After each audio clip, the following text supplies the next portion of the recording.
Welcome back, everybody. It's Wednesday, October the 8th, 2024. Born on this date in 1971, former NFL offensive lineman Nate Miller of Tuscaloosa, and in 1993, NASCAR driver Bubba Wallace of Mobile. His family moved to North Carolina when he was young. Also, on this date in 1945, the microwave oven was patented in exchange, I believe, for a little piece of our soul. Today, we have an IVF lawsuit update. A missing Ohio woman, likely in our state, calls for a police chief's removal, a Stephen King movie filmed in Mobile, and a race for a high school coaching record. My name is Ike Morgan, and we're down in Alabama.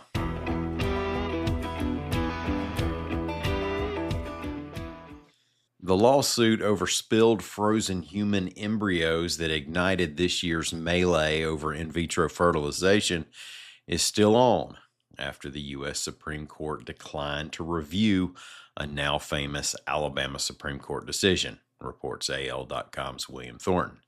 The state's high court had allowed the case to proceed. On Monday, the U.S. Supreme Court turned down a request from the Center for Reproductive Medicine in Mobile to review that decision.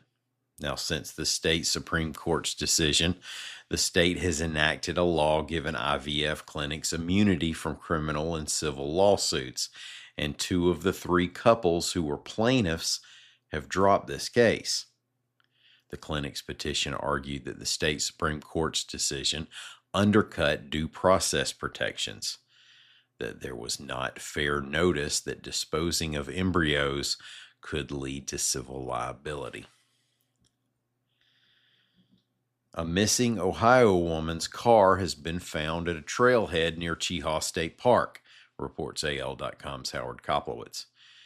Wendy Rose had planned to go camping in Alabama, then returned to Marysville, Ohio on October 2nd. The Cleburne County Sheriff's Office is asking area residents to be on the lookout for the woman near the park. Marysville police are also searching the area.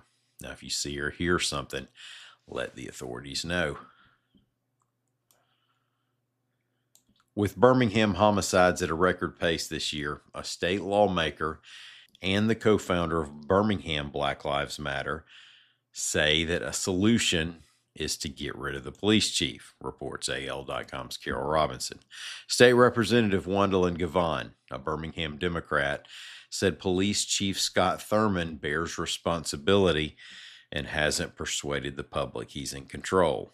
Black Lives Matter's Eric Hall started an online petition calling for Thurman's removal because, the petition says, of the increase in homicides and poor morale within the department.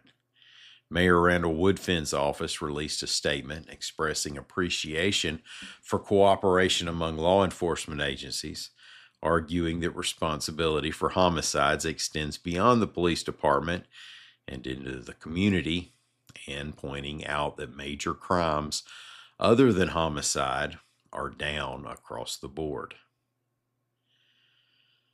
A movie based on a Stephen King novella that was filmed in Mobile and Baldwin counties will be released in summer 2025, reports AL.com's Kelly Kasich. Now, it's called The Life of Chuck, and it's directed by horror veteran Mike Flanagan. Tom Hiddleston stars as Charles Krantz.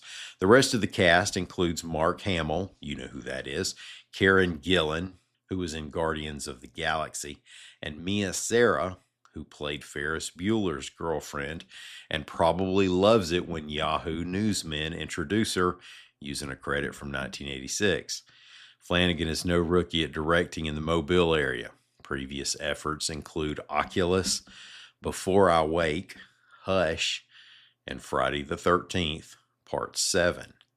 Alabama locations include places in Mobile, Fairhope, Daphne, Bay Minette, Spanish Fort, and Foley.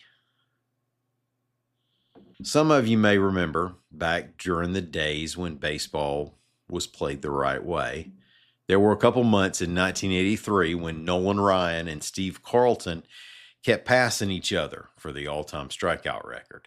Ryan would pitch and pass Carlton to become the career strikeout leader. A couple days later, Carlton would pitch and pass Ryan to regain the lead, back and forth.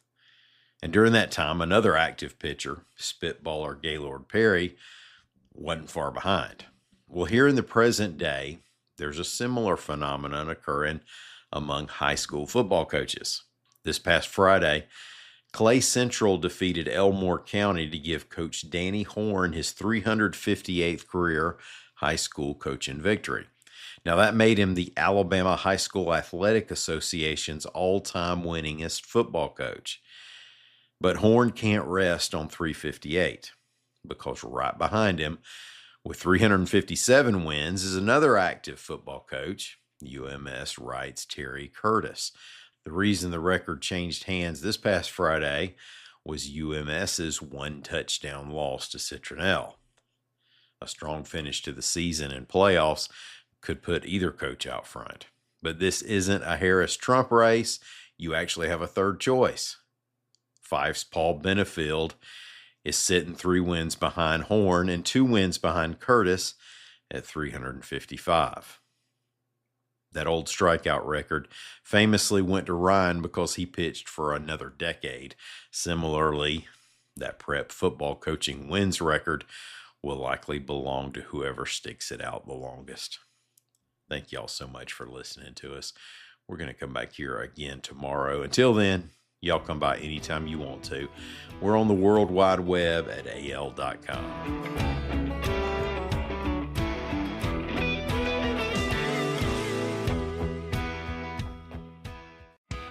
Whoever said it's lonely at the top clearly wasn't an Alabama fan. I'm Ben Flanagan from AL.com, the host of Beat Everyone, a new podcast focused on the people, stories, and traditions that Bama fans care about. Beat Everyone is also your new home for Alabama radio legend Eli Gold. Touchdown, Alabama! Subscribe now to Beat Everyone on Apple, Spotify, or wherever you get your podcasts.